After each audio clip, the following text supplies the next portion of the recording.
Best health packages up to 80% discount. Tirumala Diagnostics. అమ్మ నమస్తే అమ్మ. నమస్తే తల్లి. అమ్మ కొందరు పూజ చేస్తూ ఉంటారు. హ్మ్. గంటలు గంటలు కూర్చొనే చేస్తూ ఉంటారు, నిల్చొని చేస్తుంటారు, పరిగెడుతూ కూడా చేస్తూ ఉంటారు. అదేవిధంగా మంత్రాలు, స్తోత్రాలు చదువుతుంటారు. అంటే ఉచ్చారణ కరెక్ట్‌గా లేకపోయినా తప్పు చదివినా అమ్మవారికి కోపం వస్తుందా? అమ్మవారికి కోపం రాదమ్మా. ఆ! ఆవిడ కోపపడేది కాదు. ఆవిడకి మనందరి మీద ఆవిడకి దయే ఉంది, జాలే ఉంది గానీ ఆవిడ కోప్పడదు. కాకపోతే తప్పు ఉచ్చారణ చేస్తే ఫలితం తప్పుగానే ఉంటుంది. ఎందుకంటే ఆవిడికి సంబంధించింది కాదు. ఆవిడ ఎప్పుడూ అనుగ్రహించడానికి సిద్ధంగా ఉంది. నిజమే. సిద్ధంగా ఉన్నప్పుడు మీరేమంటున్నారు? నాకు ఫలితం ఇవ్వు అనడానికి బదులు ఫలితం ఇవ్వు అంటున్నారు. ఆవిడ ఫలితం ఇవ్వడానికి సిద్ధంగా ఉంది. ఆ ఫలితం ఏమిటో తెలియక ఆవిడ కన్ఫ్యూజ్ అవుతుంది. ఏమి ఇస్తుందమ్మా? హ్మ్. ఫలితం అంటే ఫ ఆ! ఫ ఎలా ఉంటుంది? పిహెచ్ అవును. ఫ ప ఎఫ్ ఎఫ్. ఓకే. అంత తేడా. ఆ! అంత తేడా లేదు. నిజమే. ఆ! ఇంగ్లీష్లో స్పెల్లింగ్ అయితే చాలా బాగా పెట్టుకుంటామా? అమ్మవారి దగ్గరికి మన అప్లికేషన్ పెట్టేటప్పుడు వెళ్ళాల్సిన చోటకి వెళ్ళదు అంతే. అంతకన్నా ఇంకేం లేదు. మీరు ఈమెయిల్లో ఒక కామా కానీ, ఒక హైఫన్ కానీ, ఒక అండర్ స్కోర్ కానీ, ఒక డాట్ కానీ తేడా పెడితే ఈమెయిల్ వెళ్ళే చోటకి వెడుతుందా? వెళ్ళదు. మరి మీరెవరో అమ్మవారి దగ్గరికి పంపుదాం అనుకున్నటువంటి మీ అప్లికేషన్ ఎలా పెడుతుందమ్మా? నిజమే. అంచేత కరెక్ట్ అడ్రస్కి వెళ్ళాలంటే కరెక్ట్ ఈమెయిల్ ఐడి కొట్టాలి. కరెక్ట్ ఈమెయిల్ ఐడిలో ప్రతి దానికి వాల్యూ ఉన్నప్పుడు మనం చదివేటటువంటి మాటలకి వాల్యూ అక్కర్లేదమ్మా.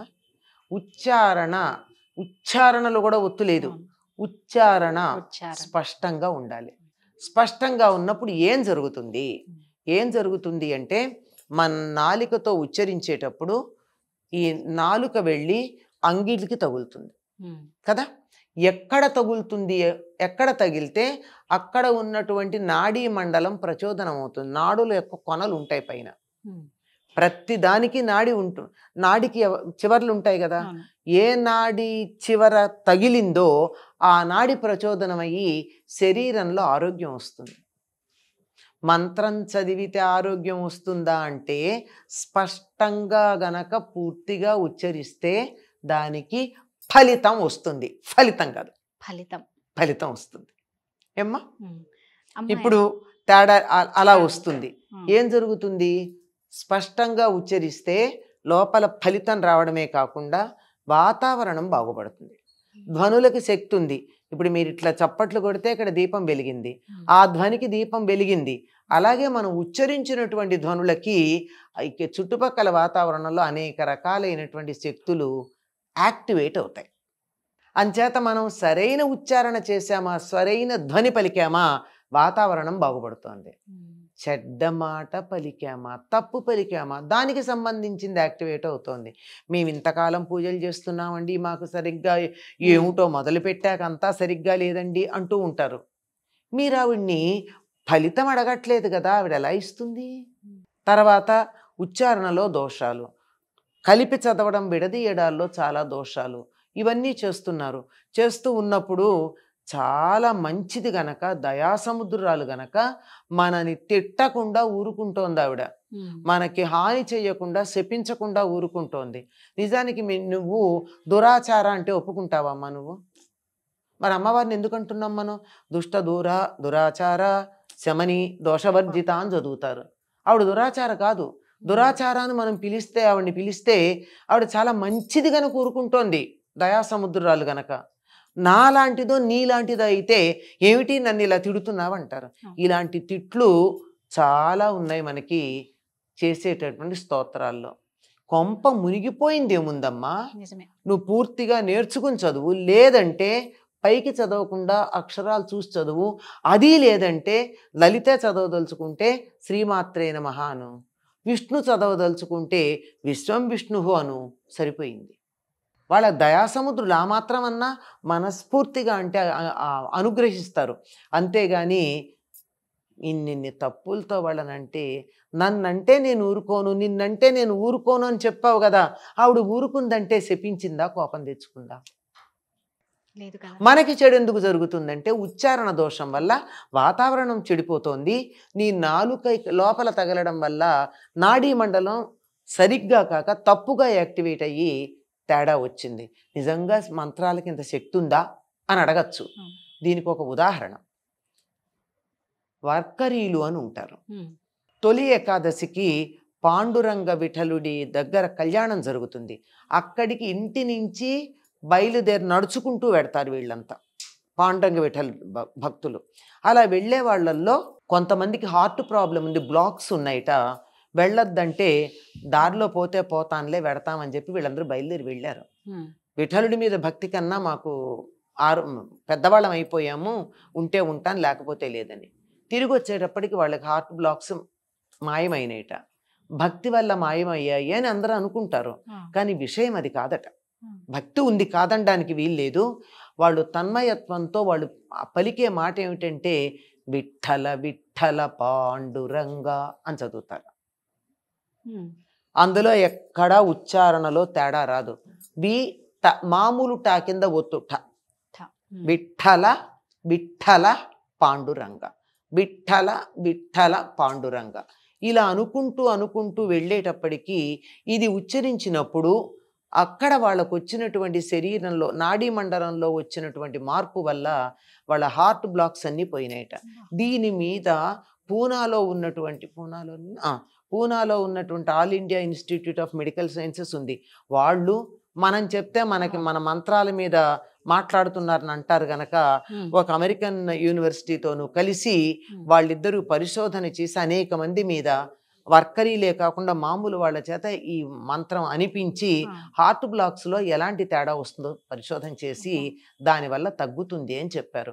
ఇప్పటికైనా సరే ఎవరికన్నా హార్ట్లో బ్లాక్స్ ఉన్నాయి అంటే 15 నిమిషాలు పొద్దున, 15 నిమిషాలు సాయంకాలం విఠల విఠల పాండురంగ అన్న మాట చక్కగా అంటే హార్ట్ బ్లాక్స్ పోయినటువంటి దాఖలాలు చాలా ఉన్నాయి. నేను మంత్రం గురించి మాట్లాడటల్లా, సైన్స్ దాని వెనకాల ఉన్నటువంటి చెప్పా. ఇలాంటి ఉదాహరణలు ఉన్నప్పుడు తప్పులు ఎందుకు చదువుతారమ్మా? తప్పులు చదవకుండా ఉంటే చాలు కదా. ఎన్ని తప్పులు ఉన్నాయి, ఎన్ని తప్పులు చదువుతున్నారు. ఇంతమంది కలిసి ఇన్నేసి తప్పులు చదివి అమ్మవారిని ఏదో కోటి లలిత, సహస్ర కోటి లలిత, శతకోటి లలిత లేదా సహస్ర విష్ణు సహస్రనామ పారాయణలు అని దైవాన్ని అన్నిసార్లు మనం తప్పుగా అనడం అవసరం లేదు. అంటే మీరు చేయడం తప్పంటారా అంటున్నారు. చేయడం తప్పంటల్లా, చెయ్యండి, కోటాను కోట్లు చెయ్యండి, సరిగ్గా చేయండి. పొరపాటుగా అనాల్సినటువంటి అవసరం ఏముందమ్మా? నిజమే అమ్మ. ఇప్పుడు చెప్పడంలో స్పష్టత లేకపోతే ఇలా ఉంటుంది. కొంతమంది చేస్తారు పూజా విధానం, మంత్రాలు చదువుతూ వాళ్ళ పని చేసుకుంటుంటారు. అక్కడ ఫ్యాన్ ఆఫ్ చేయి ఒక మంత్రం, ఒక లైట్ ఆఫ్ చేయి ఒక మంత్రం, ఫ్రిడ్జ్లో పూలు దే మంత్రం.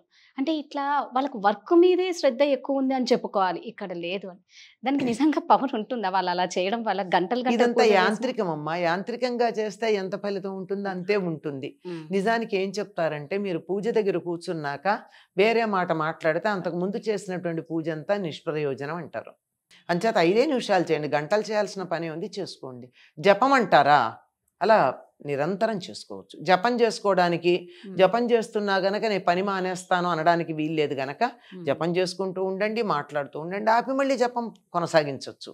కానీ పూజాధికాలు, యజ్ఞము మొదలైనటువంటివి ఏదైనా దీక్షలు అట్లాంటప్పుడు మాత్రం మొదలుపెట్టిన తర్వాత ఆపకుండా చేయాలి.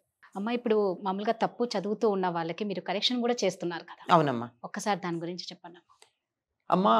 ఇందాక చెప్పినట్టు లక్షలు కోట్లు చేస్తామనేటటువంటి వాళ్ళు తయారయ్యారు. నిజమే, చెయ్యొచ్చు.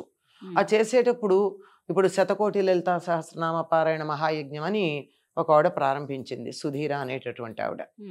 మరి నేను అడిగాను, మీరు శతకోటి అన్నారు కదా, ఈ శతకోటిలో ఇంటూ 25 సార్లు అమ్మవారిని నిందిస్తారా అని అడిగాను. ఇంటూ 25 సార్లు అంటే కనీసం 25 తప్పులు ఉన్నాయి. అంటే అదేంటమ్మా అని అడిగారు. అంటే ఇవి చెప్పాను కొన్ని, ఇప్పుడు దుష్టద్వార ఇందాక ఉదాహరణ ఇచ్చానే, అట్లాంటివి చాలా ఉన్నాయి. వీటిని కొన్ని భయంకరమైన దోషాలు ఉన్నాయి, కొన్ని తప్పులు ఉన్నాయి. కానీ పెద్దగా దానివల్ల దురర్థం వచ్చేదేం లేదు, కావాల్సిన అర్థం రావట్ల, మన ప్రయోజనం సిద్ధించదు. అంటే మరి నేర్పుతారా అమ్మా, నేను ఆ ఉద్యమం పెట్టుకున్నాను అని అడిగారు. అడిగితే అప్పుడు నేను ఒక 28 రోజుల పాటు ఇంట్లో ప్రతి అక్షరం ఎట్లా ఉచ్చరించాలో నేర్పించా. అది యూట్యూబ్ లైవ్లో ఉంది. ఎట్లా అంటే శేషాసాలకు తేడా తెలియదు చాలా మందికి.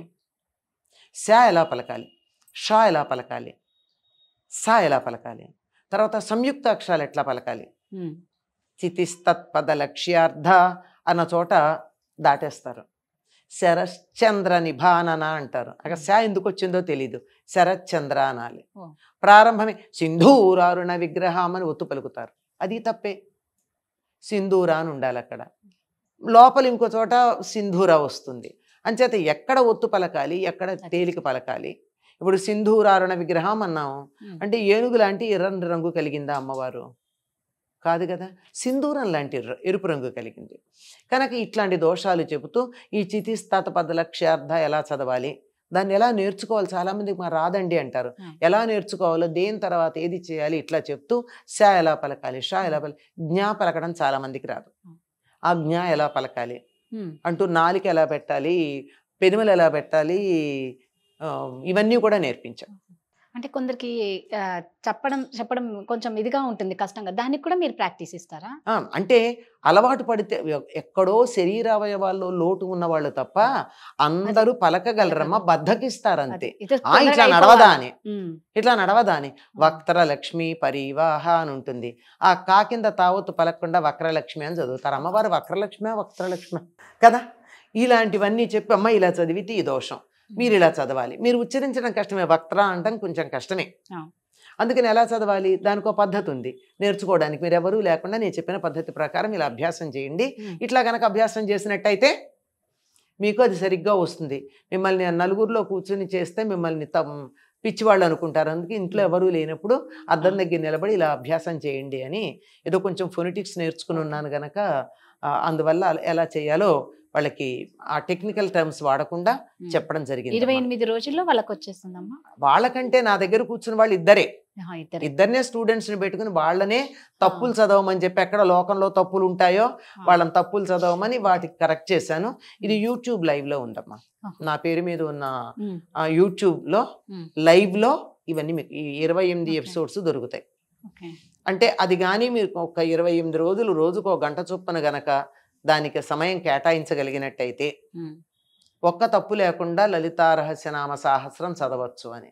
నేను ఈ శతకోట్లు సహస్రకోట్లు చేసేటటువంటి వాళ్ళని చూసి కనీసం అందులో కొంతమందన్నా సరిగ్గా చదివితే చాలు, అమ్మవారు సంతోషిస్తుంది అని చెప్పి నేను ఒక ఉద్యమం లాగానే చేస్తున్నది. సూపర్ అమ్మా. నిజంగా మీరు అన్నట్టు ఒక పద ఉచ్చారణ, ఇందాక మీరు విఠల విఠల అని అంటే హార్ట్ బ్లాక్స్ అనేది కూడా ఓపెన్ అవుతాయి అంటే అది వాళ్ళు పరిశోధన చేసి చెప్పిందమ్మా, నేను చెప్పింది కాదు.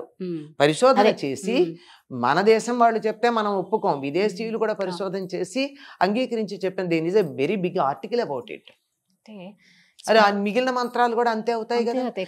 ఈ రోగం వస్తే ఈ మంత్రం చదవండి అంటే, నాకు రోగం వస్తే మీరు మంత్రం చదివి తీర్థం ఇస్తే ఏదో నీరు కూడా కొంత శక్తి ఉంటుంది కనుక అది కొంత వస్తుంది, కానీ పూర్తిగా రావాలంటే నేనే చదవాలి. ఎవరికి వాళ్ళే చేసుకోవాలి. మందు నేను వేసుకుంటే తగ్గుతుంది, కానీ మీరు వేసుకుంటే నా రోగం ఎలా తగ్గుతుంది? అంతే కదా. పదం స్పష్టత మన ఆరోగ్యాన్ని కూడా పెంచుతుందని ఇప్పుడు తెలుసుకున్నాం. సరిగ్గా కనుక నేను అందరికీ చెప్తూ ఉంటాను, అందుకు లలిత గురించే చెప్తూ ఉంటే ఎక్కువ మంది ఆడవాళ్ళు అదే చేస్తుంటారు కనుక మీరు ఇలా నిటారుగా కూర్చుని 16 అక్షరాలు కలిపి చదవండి. గాలి పీల్చుకుని 16 అక్షరాలు చదవండి, మధ్యలో ఆపకుండా. అంటే ఎక్కువ తప్పులు అలా ఆపకపోవడం వల్ల తగ్గుతాయి, ఆపకుండా ఉంటే. అలా చదివి చూడండి. ఒక్కసారి గాలి పీల్చుకుని 16 అక్షరాలు చదివారంటే మీ ఫిగర్ కూడా బాగుంటుందని చెప్పాను నేను. ఎందుకంటే ఒక్కసారి గాలి పీల్చి 16 అక్షరాలు పైకి చదివేటప్పటికీ ఈ ఉచ్ఛ్వాస నిశ్వాసాల్లో ఒక రిథం వచ్చి, ఆ రిథం వల్ల ఈ డయాఫ్రమ్ పైకి కిందకి బాగా జరిగి కింద ఉన్నటువంటి జీర్ణాశయం బాగా పనిచేసి పైన ఉన్నటువంటి ఊపిరితిత్తులు బాగా పనిచేసి మీ ఆరోగ్యం బాగుపడుతుంది, ఫిగర్ కూడా బాగుంటుందమ్మా. ఒళ్ళు తగ్గే మార్గం ఇది, పొట్ట తగ్గే మార్గం ఇది, ఇట్టా కూడా చదవండి అని చెప్పానమ్మా నేను సామూహికంగా పారాయణాలు చేసేటప్పుడు. రూపాయి ఖర్చు లేకుండా చక్కగా స్లిమ్ అవ్వచ్చు మీరు చెప్పిన దాని ప్రకారం. చాలా చక్కగా చెప్పారమ్మా, ధన్యవాదాలు. నమస్తే అమ్మా.